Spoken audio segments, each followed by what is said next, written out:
नमस्कार दोस्तों, OCN network में आपका स्वागत है। मैं हूं ओमकार चौधरी। प्रधानमंत्री नरेंद्र मोदी का जी7 में दिया गया भाषण या एससीओ की मीटिंग में चीन में डिफेंस मिनिस्टर्स के जो बैठक में हमारे रक्षा मंत्री राजनाथ सिंह साहब ने जो भाषण दिया है वो, और जिस तरह का रुख इधर भारत अपना रहा है, जो जीरो टॉलरेंस का आतंकवाद पर और आगे के लिए भी, उसका जो दृढ़ निश्चय है वो पूरी दुनिया को बता रहा है कि हम इस चीज को बर्दाश्त नहीं करेंगे। जब पहलगाम हुआ तो भी पाकिस्तान में घुस करके मारा, उसके एयरबेस हो चाहे आतंकी ठिकाने हो वो ध्वस्त किए, और अगर फिर ये वारदातें हुई तो हम फिर वही करेंगे, घुस करके मारेंगे। और ये चीन के रक्षा मंत्री और पाकिस्तान के रक्षा मंत्री की मौजूदगी में राजनाथ सिंह ने बड़े स्पष्ट शब्दों में चेतावनी दी है। इसके अलावा जो प्रस्ताव लाया गया था जिसमें बलूचिस्तान की घटनाओं का तो जिक्र था, लेकिन पहलगाम की घटना का जिक्र नहीं था, उस पर भी राजनाथ सिंह ने साइन करने से मना करके एक तरीके से भारत की स्थिति स्पष्ट कर दी कि हम शर्मल शेख वाली गलती बिल्कुल नहीं दोहराएंगे, ऐसा कुछ नहीं करेंगे जिससे हमारा पक्ष कमजोर दिखाई दे।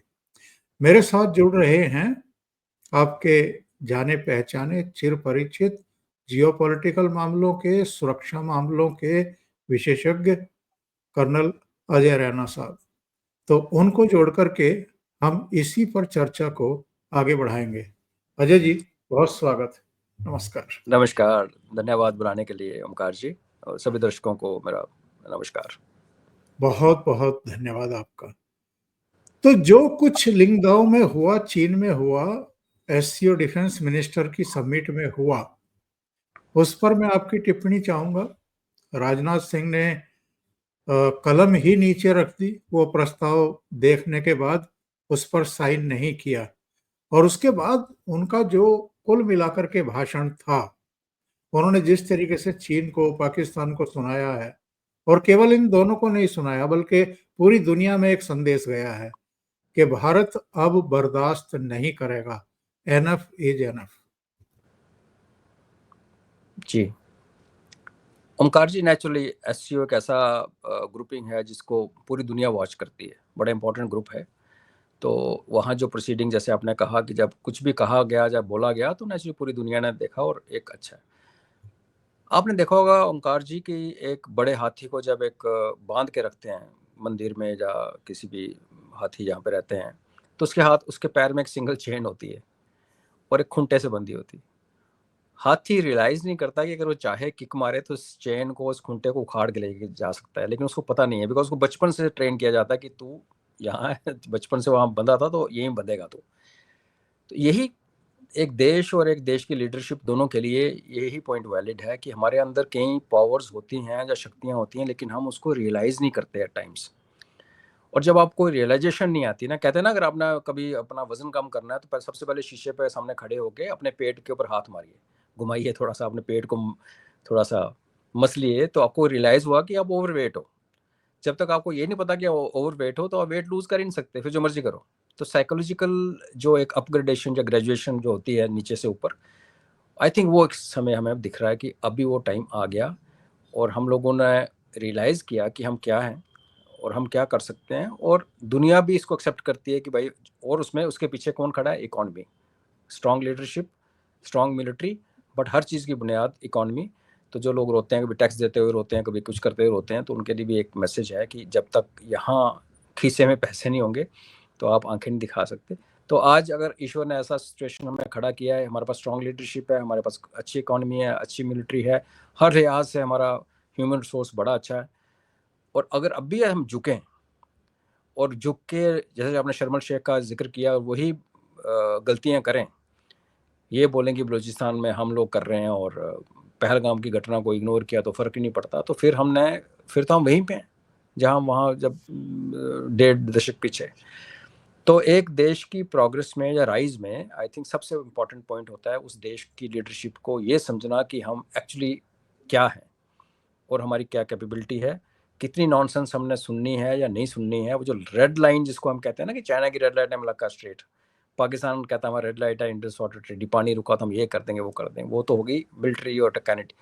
आपकी सोच के अंदर एक जो रेड लाइन है कि आपने देखा हमारे रक्षा मंत्री जी ने पाकिस्तान के रक्षा मंत्री से हाथ नहीं मिलाया। उन्होंने बड़े कड़े और क्लियर शब्दों में ये कहा गया कि भाई ये ड्रामा बंद करो कि आपको पहलगाम का पी बोलने में कष्ट होता है और बलूचिस्तान के बी के साथ आप भारत को जोड़ना चाहते हो। तो ये जो डुप्लिसिटी है ये नहीं चल सकती। आपको सूट करती होगी बिकॉज आपका ये बिजनेस है, हम इसको नहीं मानते। और आई थिंक ये बड़ा कड़ा और क्लियर कट सिग्नल है। उनके जाने पे काफ़ी लोगों ने चूं चूं चूं चूं शुरू कर दी थी, क्यों जा रहे हैं, वहाँ पाकिस्तान का रक्षा मंत्री आ रहा है, टेररिज्म पे बात होगी।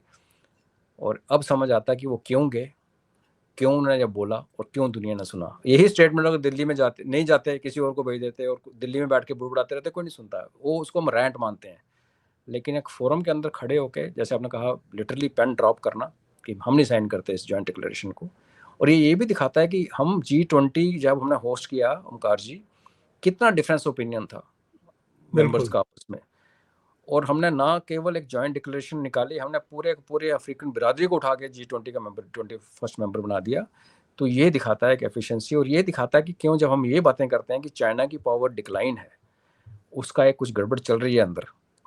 और जैसे शी जिनपिंग ने रिएक्ट किया है कि वो ब्राज़ील नहीं जा रहा क्योंकि मोदी साहब को चीफ गेस्ट बनाया है प्रेसिडेंशियल डिनर में। तो वो चीज़ों को फिर जब डॉट जोड़ते हो तो फिर लगता है कि ये जो थ्योरीज हमारे काफ़ी अच्छे पढ़े लिखे समझदार लोग बोलते हैं, उसमें कुछ सच्चाई है। चाइना अपनी पावर खो रहा है। तो ये 2-3 चीज़ें क्लियरली निकल के आती हैं। जी अजय जी, क्या ये मान लिया जाए कि जिस तरीके से इस प्रस्ताव में बलूचिस्तान का जिक्र किया गया और पहलगाम का जिक्र नहीं किया गया, चीन या तो पाकिस्तान के दबाव में काम कर रहा था, उसके इशारे पर काम कर रहा था, या चीन जानबूझकर के ये बदमाशी करता है कि साहब जो उसके अपने आर्थिक हित, जिसका अभी आपने जिक्र किया, जो उसके अपने आर्थिक हित हैं पाकिस्तान में, वो उनको तो प्रोटेक्ट करने के लिए बलूचिस्तान का जिक्र करेगा, लेकिन पहलगाम जैसी बेहद शर्मनाक और बेहद गंभीर, जो धर्म के आधार पर, पहचान के आधार पर के हिंदू ही हैं, मुस्लिम नहीं हैं, उनकी पेंटें उतारी गई, उनको आइडेंटिफाई किया गया, उनके बीवी और बच्चों के सामने उनको शूट किया गया। इतनी गंभीर घटना को चीन अनदेखी कैसे कर सकता है? और एससीओ जैसा मंच, जहां पर कम से कम इतनी गैरत तो सदस्य देशों में होनी चाहिए कि अगर किसी एक सदस्य देश के साथ इस तरह की शर्मनाक और बहुत बर्बर और क्रूर घटना हुई है तो उसका चर्चा हो प्रस्ताव में। तो इतनी बड़ी बेशर्मी चीन की कि वो एक्सपोज हो जाएगा, इस बात की भी चिंता उसको नहीं है। आई थिंक चीन बड़े एक प्रिकैरियस सी दौर से गुजर रहा है। बलूचिस्तान अपने बिल्कुल सही पॉइंट पे आपने उंगली रखी कि बलूचिस्तान में उसके इंटरेस्ट को बहुत हिट लगा है, तो वो चाहता है कि इसको हाईलाइट करे। और देखना जाएगा उतना ही हिट उसको केपीके में भी लग रहा है, उसकी वो बात नहीं कर रहा। चीन का एक इशू और बन गया अभी। देखिए चीन की डबल स्टैंडर्ड्स को आप तब देख सकते हैं कि अभी 3 दिन पहले उन्होंने एक सिनकियांग में एक मस्जिद के अंदर बार और डांस क्लब खोल दिया। जो पहले मस्जिद थी उसके अंदर बार एंड डांस क्लब खुल गया, लोग दारू पीते हैं, वहाँ नाचते हैं। तो जो देश ऐसे होने के बावजूद बाकियों को लेक्चर पिलाता है, और हम जब किसी टेररिस्ट को यूएन में नॉमिनेट डेजिग्नेट करते हैं तो उसको ब्लॉक करता है, तो इससे आप उम्मीद क्या कर सकते हो। लेकिन एक थोड़ा सा ऊपर उठ के अगर हम देखें, पहलगाम के इंसिडेंट से पहले रियासी का इंसिडेंट भी हुआ था, जब जिस दिन प्रधानमंत्री जी की शपथ समारोह था, सेम डे वो जो तीर्थ यात्रियों की बस पर एक अटैक बस किया। पे अटैक हुआ और उसमें 9 कि 10 यात्री मारे गए। तो आप देखो, एक ये उन्होंने एक संदेश कह लो, एक टेस्टिंग द वाटर किया था, और देखा कोई ज़्यादा रिएक्शन नहीं आया, तो चलो हम थोड़ा और बढ़ा लेते हैं। और जब ये हुआ था पहलगाम में, तो मैं तो पहले दिन से कह रहा था इसमें चाइना की इन्वॉल्वमेंट है। चाइना वांटेड कि ऐसा हो और पाकिस्तान और भारत आपस में उलझें। वो भारत पाकिस्तान को सपोर्ट करेगा और भारत एज यूजुअल जैसे पे कर रहा है, चूँ चाँ करके बस कर जाएगा।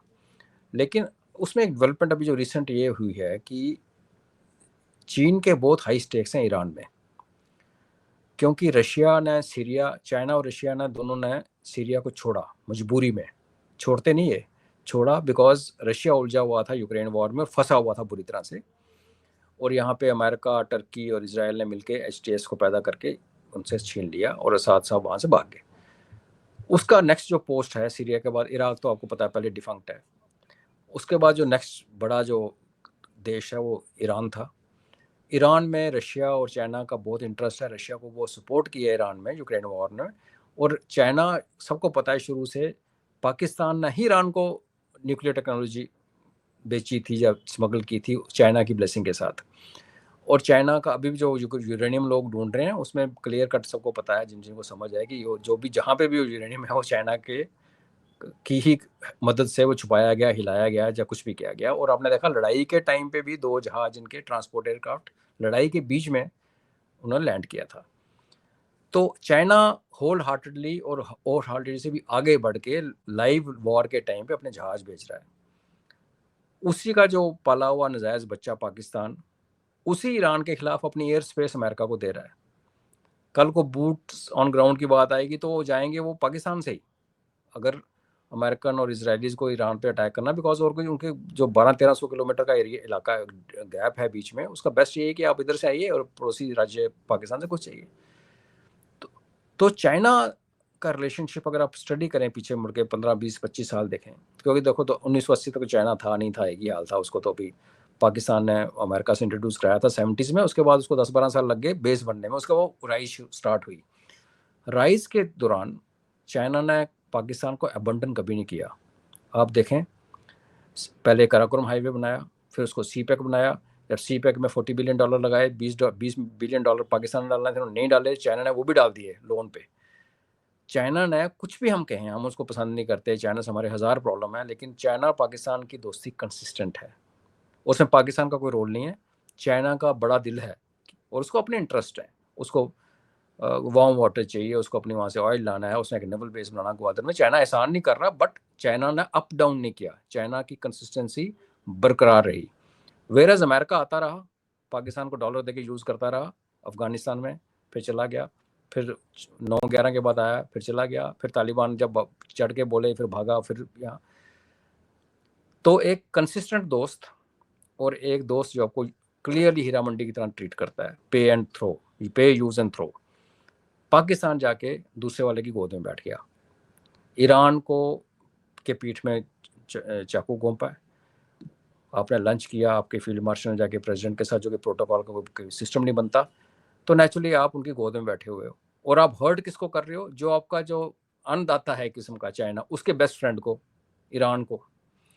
इसलिए आपने देखा होगा पिछले हफ्ते में 2 चीज़ें क्लियर बन के आई, एक ये कि हाइपरसोनिक टेक्नोलॉजी चाइना पाकिस्तान को नहीं दे रहा, और F-35 की जो बात चल रही थी, इसकी नॉट F-35, JF-35, वो उन्होंने कहा कि ऐसा कोई हमारा प्लान नहीं है। तो एक क्लियर समझ आ रही है कि पाकिस्तान से चाइना अपना हाथ पीछे खींच रहा है, और उसका कारण हम नहीं है, उसका कारण पाकिस्तान की अपनी करतूत है। और पाकिस्तान में क्योंकि ऐसे लोग बैठे हैं जो कि आज खा के और कल शाम के खाने, शाम का डिनर के बारे में सोचते हैं, उसके आगे नहीं सोचते। वो शायद ये नहीं समझ रहे कि अगर आपकी आर्मी का इक्विपमेंट आज की डेट में 85% चाइनीज़ है, तो क्या आप चाइना से पंगे ले सकते हो? अगर वो स्पेयर्स ही भेजना बंद कर दे, आप छोड़ो, JF छोड़ दो, आप हाइपरसोनिक सब छोड़ दो, जो आपके पास सामान है उसकी मेंटेनेंस के जो स्पेयर्स हैं, अगर वही रोक दे चाइना 1 साल के लिए, तो आप घुटनों के ऊपर आ जाओगे, आपके हथियार, आपके टैंक, आपके जहाज चलने बंद हो जाएंगे। तो ये 2 जो चीज़ें आप मिलकर देखें, तो ऑफ कोर्स चाइना ने जो SCO की मीटिंग पहले प्लान, नेचुरली ओवरनाइट नहीं होती ये मीटिंग्स, 6-7-8 महीने पहले प्लान हुई होती हैं, फिर 8-9 महीने की ब्यूरोक्रेटिक लेवल पे डिफेंस मिनिस्ट्री के ब्यूरोक्रेट्स हर कंट्री के मिलते रहते हैं, फिर फाइनली सबमिट होता है। तो ये जो करता हुआ घटनाक्रम आया, बलूचिस्तान में उसका अपना इंटरेस्ट था, उसका मेंशन किया गया, पहलगाम को इग्नोर किया गया एज यूजुअल, वो आई थिंक एक प्री प्लान्ड वो था। लेकिन ऑफ लेट साथ ही साथ में ये नहीं भूलना चाहिए कि एक फ्रिक्शन से नज़र आ रही है चाइना और पाकिस्तान के बीच में, जो कि हमारे लिए काफ़ी अच्छी चीज़ है। और चाइना जो कि हमसे एक बॉर्डर डिस्प्यूट रिजॉल्व करना चाहता है, वो नहीं चाहेगा कि इस टाइम ऐसा कोई हरकत करे पाकिस्तान की हेल्प करने के लिए इंसिस्ट करता है, जैसे सपोज कि देखो भाई आप साइन करो, करना जैसे पहले करते थे, आप करिए साइन, इसमें क्या है, वो है, ये है, नहीं तो हम ये करेंगे वो करेंगे, जैसे यूएनओ में करता है। वो ऐसा ड्रामा उसने इसलिए नहीं किया कि वो हमसे रिलेशन खराब नहीं करना चाहता, चूंकि पाकिस्तान जाके अमेरिका की गोद में बैठ चुका है शॉर्ट टर्म बेनिफिट्स के लिए और लॉन्ग टर्म बिल्कुल नुकसान। सही। तो ये ओवरऑल कॉन्टेक्स्ट है इस एससीओ का। जी अजय जी, ऐसे समय जबकि पाकिस्तान लिटरली जो है वो तड़प रहा है भारत से बात करने के लिए, कई अलग अलग बयान अब तक आ चुके हैं। हम सिंधु जल समझौते पर बात करना चाहते हैं, हम व्यापार पे बात करना चाहते हैं, आतंकवाद पर भी हम बात करने को तैयार हैं, कश्मीर पर भी बात करने को तैयार। भारत का कोई रेस्पॉन्स ही नहीं है। भारत ने तो ये कहा है कि हम अपने स्टैंड पर बिल्कुल कायम हैं। आप आतंकवाद का ढांचा पूरी तरह नष्ट करिए वहां, जो यहाँ वांछित आतंकी सरगना है उनको हमें सौंपिए, या जो उनका अंजाम होना चाहिए वो करिए। उसके बाद केवल पीओके पर बात होगी और किसी मुद्दे पर बात ही नहीं होगी। सिंधु जल समझौते की हम बात ही नहीं कर रहे अब। और अमित शाह का तो बयान ही आ गया है कि अब इसमें कोई बदलाव नहीं होगा, जो भी जल है इसका यूज भारत में ही होगा। और सूचना आ रही है कि राजस्थान तक इसका पानी पहुंचाने के लिए नहर की खुदाई का काम भी ऑलरेडी शुरू हो चुका है। ऐसे में भारत और पाकिस्तान के रक्षा मंत्री लगभग 2 दिन तो मीटिंग्स में साथ साथ ही रहे। इधर वो बैठे थे और रक्षा मंत्री इधर बैठे हुए थे। ना कोई बात, ना कोई दुआ सलाम, ना कोई मुलाकात। तो बहुत स्पष्ट संकेत भारत की तरफ से पाकिस्तान को है। बिल्कुल ओमकार जी, एक हद होती है ना, आप टॉलरेंस कितनी भी हो, एक हद होती है कि जब एक कॉर्नर किसी को, आप एक चूहे को भी कॉर्नर करोगे लड़ना शुरू कर देता है। हम तो खैर चूहे से नहीं कंपेयर कर रहे, बट हम ये कह रहे हैं कि बार बार इन्होंने हमारी टॉलरेंस की और हमारी प्रीवियस गवर्नमेंट्स ने उन टॉलरेंसेस को बढ़ाते गए इनको एक ख्याली दुनिया बना ली पाकिस्तान है कि इनके साथ कुछ भी करके निकल जाओ, ये कुछ नहीं करते। ये जो रक्षा मंत्री जी का साथ बैठना, कोई दुआ सलाम नहीं करना, हाथ नहीं मिलाना, बात नहीं करना, ये बहुत बड़ा एक ऑप्टिक स्टेटमेंट है, जो कि हमारे जैसे सब कॉन्टिनेंट में यहाँ लोग इमोशनल हैं, ये बहुत मैटर करता है।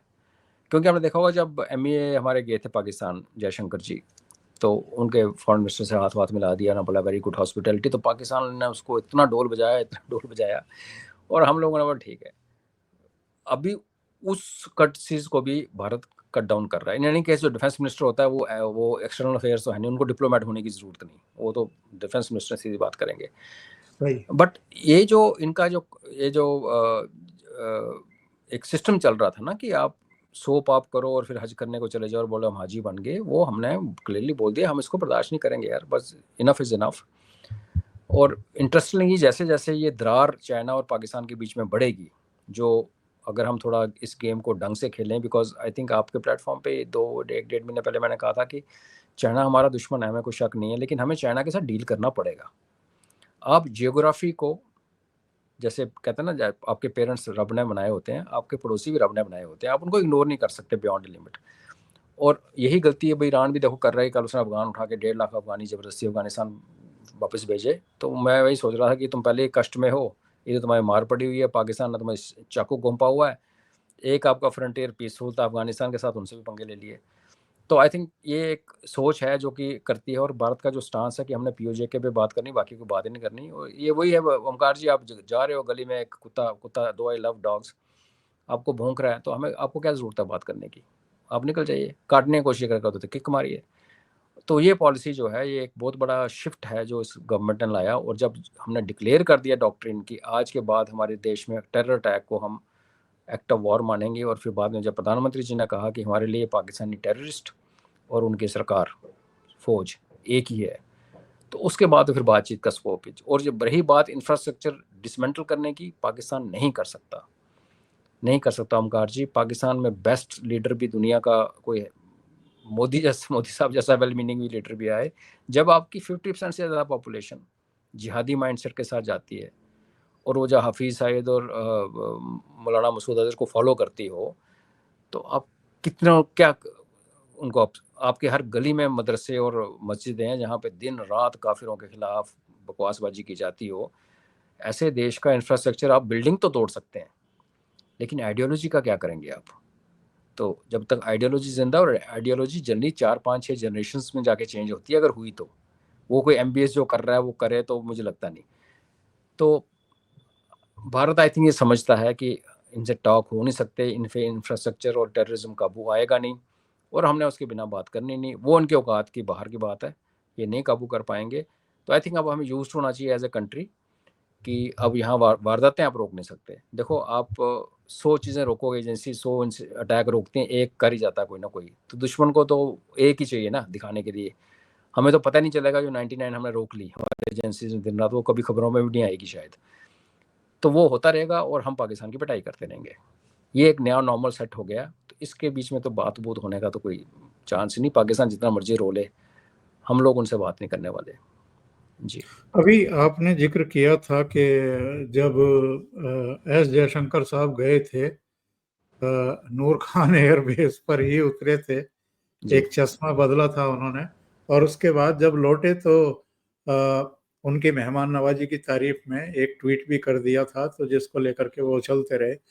लेकिन मुझे याद आ रहा है अजय जी, आप मुझे करेक्ट करेंगे, अगस्त 2016 में डिफेंस मिनिस्टर की हैसियत से ही सार्क देशों के एक सम्मेलन में भाग लेने के लिए राजनाथ सिंह पाकिस्तान गए थे, और उस समय भी राजनाथ सिंह का इतना ही कड़ा रुख था, भोजन का एक तरीके से बायकॉट करके वो वापस भारत लौट आए थे। तो उनके स्तर पर मतलब 2016 और 2025 कोई बदलाव नहीं है, बहुत सख्त रुख उनका है। आप देश के रक्षा मंत्री हैं, आपकी तीनों सेनाएं आपकी तरफ देखती हैं। हालांकि सुप्रीम लीडर तो हमारे राष्ट्रपति जी होते हैं, बट फंक्शनल लेवल पे जो तीनों फोर्सेस का जो हेड है वो रक्षा मंत्री जी हैं। कोई बेशर्म इंसान ही होगा कि जिसकी फौज के ऊपर गोलियां चल रही हों नीचे, और वो जाके किसी को गले लगे, और करते हैं लोग, ऐसे लोग भी हमने देखे हैं अपने देश में। तो मैं उनको बेशर्म ही कहूँगा। तो एक अच्छी बात है कि राजनाथ सिंह साहब एक बड़े मैच्योर राजपूत लीडर हैं। मैं राजपूत इसलिए कह रहा हूँ कि उनको लड़ाई के बारे में ज्ञान है। ये नहीं कि सही हम ब्राह्मण सही। हैं तो ऐसा कुछ नहीं। मैं तो कास्ट की बात नहीं करता, मैं तो वर्ण की बात करता हूँ।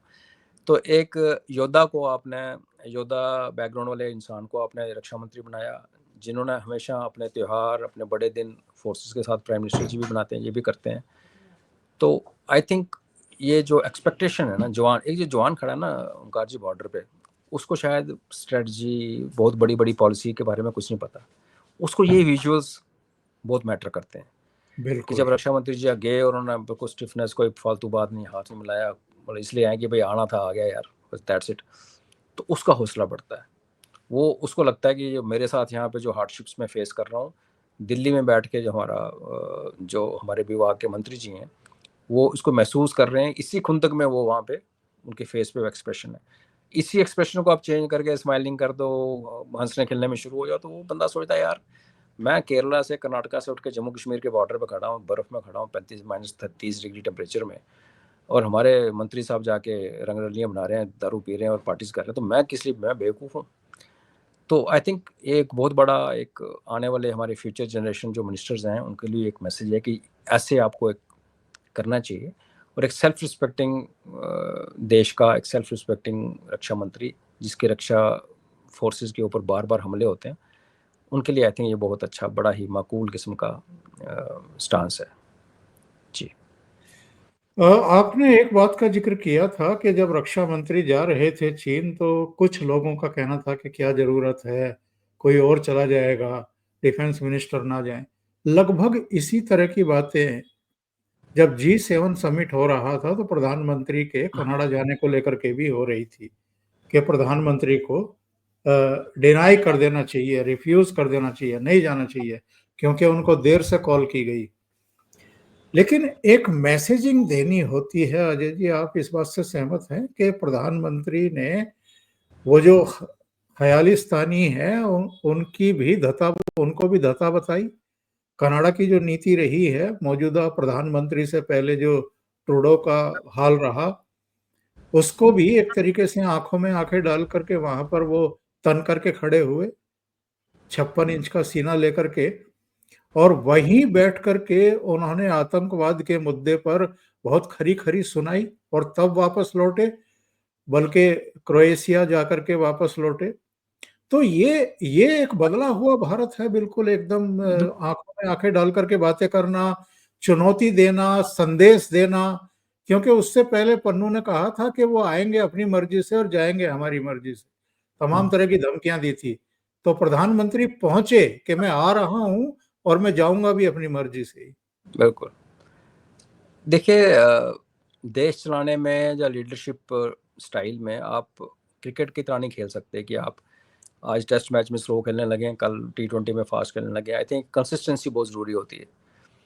ठीक है, आई एम सॉरी, कुछ डिप्लोमेटिक नॉर्म्स हैं, प्रोटोकॉल इश्यूज होते हैं, आप कई बार कर्टसी दिखाती हो, अगर आप खास करके अगर MEA में हो जाओ। लेकिन ये ख्याल कि प्रधानमंत्री जी सिर्फ इसलिए ना जाएं कि वहाँ खालिस्तानी उनको चैलेंज कर रहे हैं, तो आई थिंक वो एक बहुत बड़ा क्या पावर है यार। वैसे आप बोल रहे हो कि हम ये कर देंगे, वो कर देंगे, हमने ऑप्शन दूर कर दिया पाकिस्तान को, 30 मिनट में उनकी एयर डिफेंस खत्म कर दिया, और इधर आप एक पन्नू नाम के जानवर से डर के आप गए नहीं। पहली तो वो बात। दूसरी, जब आप वर्ल्ड प्रेस आपके ऊपर कैमरा फोकस करके बैठी है और वहाँ आप एक जो लफ्ज़ बोलते हो, जो आपकी बॉडी लैंग्वेज होती है, आपके हाथ क्या थे, आपकी उंगलियों में क्यों, क्या लोग क्या नोटिस करते हैं, वहाँ जो जाके आप एक स्टेटमेंट बनाते हो, देते हो, वो पूरी दुनिया वॉच करती है। वही मैंने कहा ना, वही क्रिटिसिज्म जो मोदी साहब ने वहाँ बोला, अगर वो दिल्ली में बैठ के कर लेते तो उसका इम्पैक्ट नहीं आता। वहाँ जाके लेट बुलाया, ये हमारी शक्ति को दर्शाता है कि G7 में भी फूट पड़ी। ट्रंप का वहाँ से भागना उसको और सीमेंट करता है कि बिल्कुल डिफरेंसेस थे और ट्रंप को भागना पड़ा। दुनिया का सबसे पावरफुल कंट्री का प्रेसिडेंट अपने बगल वाली कंट्री से उठ के भाग गया, और किया उसने कुछ भी नहीं, जो कह के गया था हम ये कर देंगे, वो कर देंगे। सही। तो बिल्कुल सही किया। मोदी जी नोन है, वो तो जेलेंस्की को मिलने भी गए थे लड़ाई के बीच में।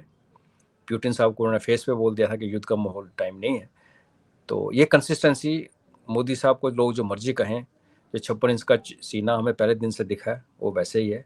बाकी हमारे अंदर की कुछ इश्यूज़ हैं, कुछ हमारी ब्यूरोक्रेटिक टैंगल्स हैं, कुछ जुडिशरी के अपने इश्यूज़ हैं, कुछ हमारे अपीजमेंट पॉलिसीज इतनी फॉर्मलाइज हो रखी हैं कि उनको तोड़ पाने में टाइम लगता है। तो वो तोड़ रहे हैं, एंड आई एम श्योर हमें थोड़ी सी पेशेंस के साथ उन्हें देखेंगे। तो बाकी पन्नू फन्नू तो उनका तो आपके जैसे प्लेटफॉर्म पे नाम लेना ही प्लेटफॉर्म की बेइज्जती है। वो जानवर है जी। जी। अच्छा, पाकिस्तान के रक्षा मंत्री से ना दुआ ना सलाम ना मुलाकात, और चीन के रक्षा मंत्री से राजनाथ सिंह साहब ने मुलाकात की, और जो 4 पॉइंट तय हुए थे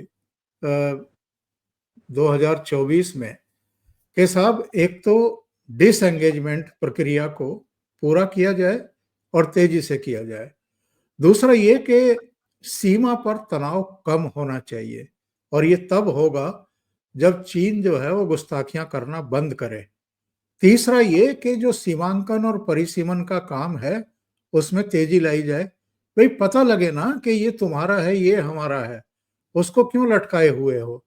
और चौथा ये कि एक विशेष प्रतिनिधि स्तर का तंत्र जो है वो सक्रिय किया जाए।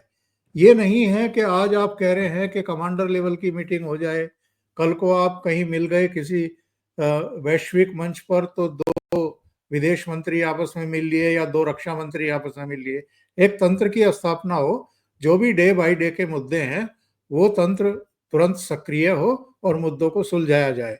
तो एक तरीके से राजनाथ सिंह ने रक्षा मंत्री के जरिए टॉप लीडरशिप तक भारत का मैसेज पहुंचा दिया है। बिल्कुल। और जैसे मैंने कहा कि ये अच्छी बात है कि हम एक दूसरे के साथ डील करें, लड़ने के अलावा। देखो, आप चाइनीज एंगल से सोचें तो क्या मजबूरी है, पाकिस्तान को सपोर्ट करना उसकी मजबूरी है, वो तो ठीक है। CPEC उसका हमारे जम्मू एंड कश्मीर की टेरिटरी से निकलता है, जिसको आज गिलगित बल्तिस्तान या POJ कहते हैं। उसका पाकिस्तान से रेजोल्यूशन होगा तो उसमें सीधा सीधा स्टेक होल्डर चाइना है, वो एक उसकी मजबूरी है, उसको वो पीछे नहीं हट सकता। तिब्बत से जो हाईवे निकलता है लासा से, जो कनेक्ट करता है मेनलैंड के, वो हमारे एक सेक्शन से गुजरता है। जब बन रहा था तो हम आंख मार के सोते रहे, रिपोर्ट्स आती रही, हमने रिएक्ट नहीं किया। अभी इतना पानी बह चुका है कि अगर अब आज फ्रैंकली स्पीकिंग अगर कोई चाइनीज लीडर ये बोलता है कि मैं एक्साइचिन भारत को वापस दे रहा हूँ तो वो डूब जाएगा, और अगर भारतीय कोई प्राइम मिनिस्टर उठ के कहता है कि ओके एक्साइचिन रख लो, तो ये वो यहाँ इलेक्शन नहीं जीत सकता। तो आई थिंक ये और जो बाकी चीज़ें हैं ना, बाउंड्री की परसेप्शन जो है वो एक्चुअली कुछ भी नहीं है, टू बी ऑनेस्ट। हम लोग टेनर करके भी आगे बिना ये समझे कि बाउंड्री कहाँ पे है, टू बी ऑनेस्ट, लेकिन रिजॉल्व हो जाती हैं। कहीं भी 1 किलोमीटर का गैप है, कहीं 400 मीटर का, किसी 200 मीटर पर, वो बातें बड़े ही लोअर लेवल पे हो सकती हैं। मेन मुद्दे ये हैं कि क्या हम उनको वो हाईवे यूज़ करने देना चाहते हैं, एक्साइचिन हमारा है, क्या वो अपना सी पैक छोड़ना चाहता है, ये बड़े ही क्रूशियल चीज़ें हैं। बाकी सारी जो रिटोरिक है, ये है वो है हमारी सभ्यता, तो उसका ऐसा नहीं है कि सोल्यूशन नहीं है। मान लिया जाए सपोज भारत और चाइना आपस में कर लेते हैं डिसाइड कि ओके एक्साइचिन भारत का है, लेकिन हाईवे चाइना यूज़ कर सकता है, ट्रांजिट राइट्स देके हमें फीस पे कीजिए, जब आपने उसमें इन्वेस्टमेंट की है, तो जब तक वो आप रिकवर नहीं करते उसके बाद आप भारत के थ्रू क्यों नहीं करते? दुनिया एक दूसरे के थ्रू नहीं जाती, हम भी तो बांग्लादेश के थ्रू जाते थे। कल को पाकिस्तान का बुद्धि ठीक होती तो हम अफगानिस्तान तो पाकिस्तान से जाना पसंद करेंगे। तो ट्रांजिट राइट्स दे सकते हैं, उनका इंटरेस्ट भी बना रहे और हमारे साथ भी, और नो वॉर एक 25 30 50 साल का एक पैक्ट साइन कर दिया जाए कि हम लड़ेंगे नहीं। उसी तरीके सी पैक है, सी पैक गुजरता रहे जहाँ से गुजरता है। जम्मू एंड कश्मीर हमारा है, हमारे पास आ जाए। शख्सगाम जो पाकिस्तान ने इलीगली दिया था वो हमें वापस मिल जाए। लेट चाइना यूज सी पैक, क्या फ़र्क पड़ता है?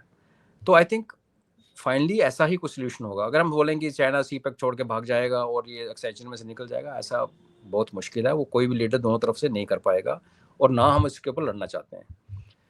तो एक वो रियलाइजेशन आ रही है, बट जैसे आपने कहा कि वो 3 4 मुद्दे और भी हैं कि बाउंड्री परसेप्शन कहाँ है, रिकग्निशन क्या है, एक्चुअल लेआउट क्या है, वो टेक्निकल काम है, जिसके ऊपर भी ऑफ कोर्स जो ओवरनाइट नहीं हो सकता, उसमें भी कंसल्टेशंस होंगी, ग्राउंड पे जाके मार्किंग होगी, फिर उस पर वाद विवाद होगा, सालों साल लगेंगे। बट मेरा ये मानना है कि वो भी शुरू हो जाना चाहिए, बिकॉज एक्साइचिन का एक जो है ना, वो आप कह सकते हो कि बहुत ग्रे एरिया है, पीयूजे का ग्रे एरिया है। बाकी जो यहाँ पे 200 मीटर इधर है, 300 मीटर इधर है, ये इन चीज़ों का और कोई इम्प्लीकेशन नहीं है, ये सॉल्व कर देनी चाहिए। तो हमें भी एक होलिस्टिकली जो हम जिद करें कि बस सारा ही इकट्ठा करो, आई थिंक एक टाइम आ गया कि हम आइडेंटिफाई करें कि ओके आप हिमाचल, उत्तराखंड, अरुणाचल प्रदेश, इनके जो टुकड़े हैं जिसके अंदर कोई रोड पास नहीं कर रही, जिसके अंदर कोई रिवर का डिस्प्यूट नहीं है, जिसके अंदर कुछ और नहीं है, वहाँ पे अपनी बाउंड्री डीमार्केट कीजिए। लद्दाख के अंदर भी आपने देखा होगा 4 पॉइंट्स थे जहाँ पे फ्रिक्शन थी, बाकी जगह चल रहा था काम, जो चल रहा था उसको सॉलिडिफाई करके रिकॉग्नाइज करके साइन करो उसके ऊपर, मैप के ऊपर, बाकी को रिजॉल्व करो। थोड़ा गिव होगा, थोड़ा टेक होगा, और एक मैक्रो लेवल पे अगर आप उनको ट्रांजिट राइट्स दे देते हो चाइना को, क्योंकि देखो हमने गलती हमारी है, हम जो मर्जी कहें, अब हमें ये तो नहीं कह सकते नेहरू जी जो थे हमारे प्रधानमंत्री नहीं थे, वो थे। एयरफोर्स ने रिपोर्ट दी आपको, आईबी ने रिपोर्ट दी, वहाँ पे हाईवे बन रहा है, आपने बोला नहीं हिंदी च नहीं भाई, तो गलती कर दी ना, अब उसका खमियाजा हम ही ना भुगतना, हमारा खमियाजा बांग्लादेश तो भुगतने वाला नहीं है। बिल्कुल।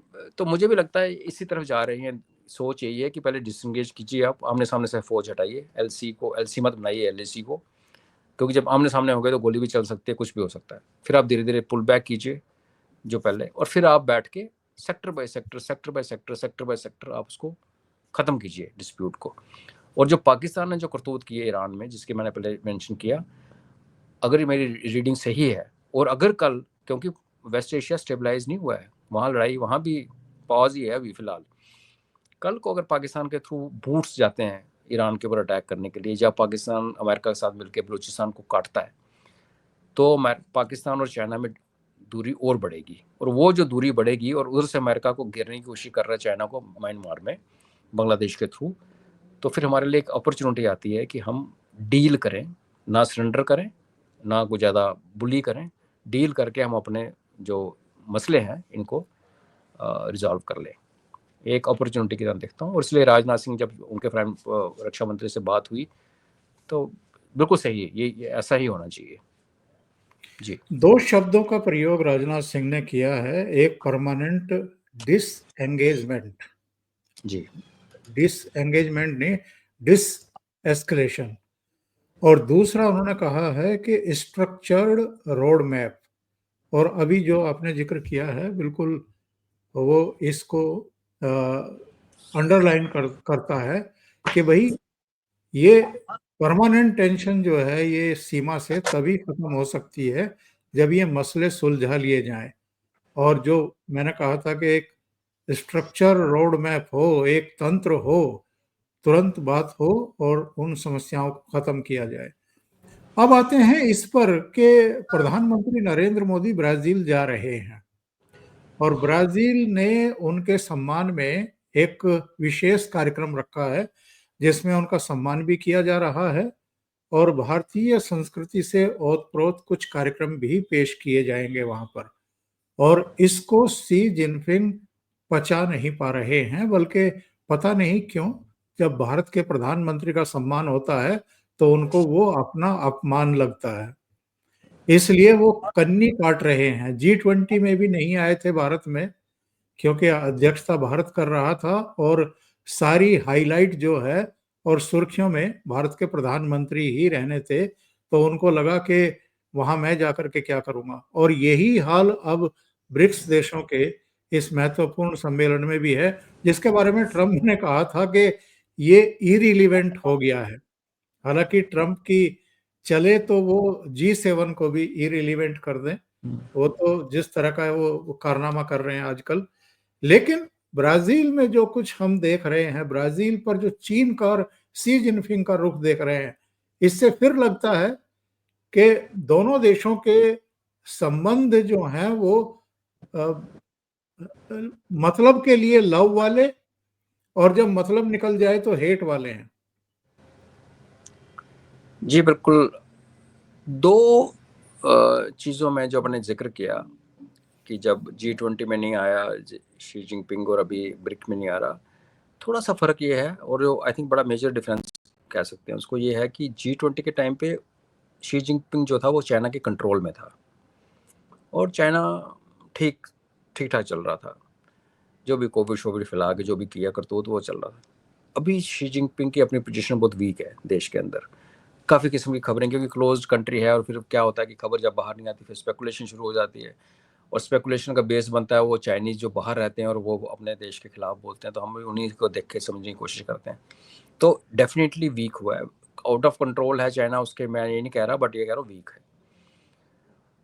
उसकी ईगो के कहानियाँ तो बहुत बार हो चुकी हैं, शी जिनपिंग की रूठना और ट्रूडो को डांटना, G20 में नहीं आना, फिर एक कहीं और इवेंट था उसकी सिक्योरिटी को रोक लिया गया था तो पीछे मुड़ के देख रहा था क्यों रोका। वो उसकी वो है उसमें बहुत बड़ा ईगो, डिक्टेटर तो ईगो होती है। ब्राज़ील जो है उसने भारत के साथ एक बहुत बड़ा सोलर एनर्जी का एक, जो पहले वो चाइना से उसका खरीदने का प्लान था, क्योंकि वो अभी भारत की जो हमारी सफलता हुई है सोलर पावर जनरेशन में, उससे होके इम्प्रेस होके वो अब हमसे डील करना चाहते हैं, जो कि बहुत बड़ा बिजनेस लॉस हुआ है चाइना को, तो चाइना को उसके उनसे खुंदक थी। दूसरी जो आपने और ये जो प्रेसिडेंशियल डिनर होता है, इसमें क्या होता है कि जब भी जो होस्ट कंट्री है जब प्रेसिडेंशियल डिनर होस्ट करती है ऐसे वाले मौक़ों पे, तो क्या होता है कि गेस्ट में से एक किसी गेस्ट को चीफ गेस्ट बनाया जाता है, जिसको जैसे आपने कहा उसको सिविल ऑनर भी देते हैं, कभी जैसे सिंपली उसको ज़्यादा मारता है, लोग इसको स्ट्राइड पे लेते हैं, सब चलता है। अब ये इसको नहीं पची पची और आई थिंक इसकी जो बदहज़मी है वो उसकी इंटरनल जो घर के अंदर सिचुएशन है उसके कारण ज़्यादा बढ़ गई, अदरवाइज आई थिंक ये मैनेजेबल था। इसमें क्या फ़र्क पड़ता है, इशू नहीं बनता, चुपचाप चला जाता है, नोबडी एक्चुअली बॉदर्स कि कौन पहले आया कौन बाद में आया किसको, ठीक है। लेकिन ब्रिक्स का टूटना, इनफैक्ट नेटो का टूटना, अगले आई थिंक 10 साल के बाद नेटो नाम की चीज़ रहेगी नहीं। और जैसे जैसे दुनिया की डायनामिक्स चेंज हो रही है, जो हम 2025 ना बड़ा ही अजीब किस्म की चीज़ें दिखा रहा है, जो कि शायद हम 20 साल में देखते हो यहाँ तो 2 हफ्ते में हो जाती हैं। तो एक मेरी अपनी पर्सनल असेसमेंट ये है कि वो ज़माना आई थिंक चला गया जब एक लार्जर ग्रुप मिलके और पूरी जैसे UN की तरह बैठ के खामखा की बातें करके फालतू टाइम वेस्ट करते थे, वो आई थिंक ज़माना निकल गया। अभी टाइम आ गया छोटे ग्रुप्स का, give and take based transactional business. आप मेरे बैक को खुजाओ, मैं आपकी बैक को खुजाऊंगा, उसमें जियोग्राफी बड़ा प्ले करेगी। तो जैसे हम RIC की बात करते हैं तो हम इसलिए बात करते हैं कि तीनों देश आपस में जुड़े हुए हैं जियोग्राफिकली, तीनों जो हैं उनका कहीं ना कहीं वेस्ट से आंकड़ा है और तीनों देशों की के पास इतनी कैपेबिलिटी और ह्यूमन रिसोर्स और सब कुछ इतना है कि एक्चुअली हम लोग दुनिया के ग्लोबल ऑर्डर को चेंज कर सकते हैं।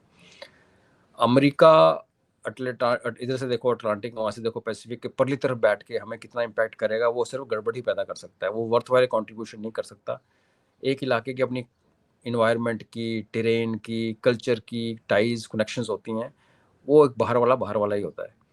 तो उसमें एक RIC में भी अब देखा जाए तो बहुत बड़ा एरिया कवर होता है, बट तीनों फर्स्टली जुड़े हुए हैं और रशिया चाइना के खिलाफ है, जुड़ा हुआ है साथ में मजबूरी में, और हमारे साथ बहुत अच्छे रिलेशन है। तो 2 या 3 कंट्री का एक छोटा सा समूह, पावरफुल समूह, आई थिंक हम उस एरिया में भी जा। देखिए SCO में देखा आपने, दरारें पड़ गई, नेटो में लड़ाई लगी हुई है, ब्रिक्स का कोई ठिकाना नहीं है, बिकॉज ब्रिक्स को एक्सपैंड कर रहे थे। G7 है, उसका लॉजिक समझ नहीं आता कि जो 7 इकोनॉमी है ही नहीं वो G7 का मेंबर है, रशिया बाहर बैठा हुआ है, चाइना बाहर, आई मीन बड़ा सही। अजीब सिस्टम है। तो ये आई थिंक ये जो जब ग्लोबल ऑर्डर जो चेंज हो रहा है, साथ ही साथ में एक जो हमारा ये जो सिस्टम था ग्रुप बनाना और बैठ के चीयर्स करके पार्टियां करना, वो भी अभी बदलने वाला है, और हाई टाइम इसमें एक सार्क बड़ा अच्छा एक हो सकता था अगर पाकिस्तान बिहेव करता। सार्क का जियोग्राफिकल एक्सपेंस बड़ा छोटा सा एक्सपेंस था और काफ़ी सारी कंट्रीज थी और बड़े कॉमन इंटरेस्ट थे, कल्चर बड़ा कॉमन था, नहीं हो पाया। तो ठीक है, हम बिमटेक की तरफ देखना शुरू हो गए। तो भाई रीजनल और सब रीजनल काइंड ऑफ स्ट्रक्चर चलेंगे। दूर दूर की दादागिरी वाला आई थिंक अभी टाइम खत्म हो गया मतलब इट विल टेक 5-7-10 ईयर्स, और हम एक लैंडस्केप बदलते हुए देखेंगे। अजय जी, बहुत बहुत धन्यवाद आपका जुड़ने के लिए और बहुत ही महत्वपूर्ण मुद्दों पर चर्चा करने के लिए। Thank you so much. Thank you. जय हिंद, जय भारत। जय हिंद।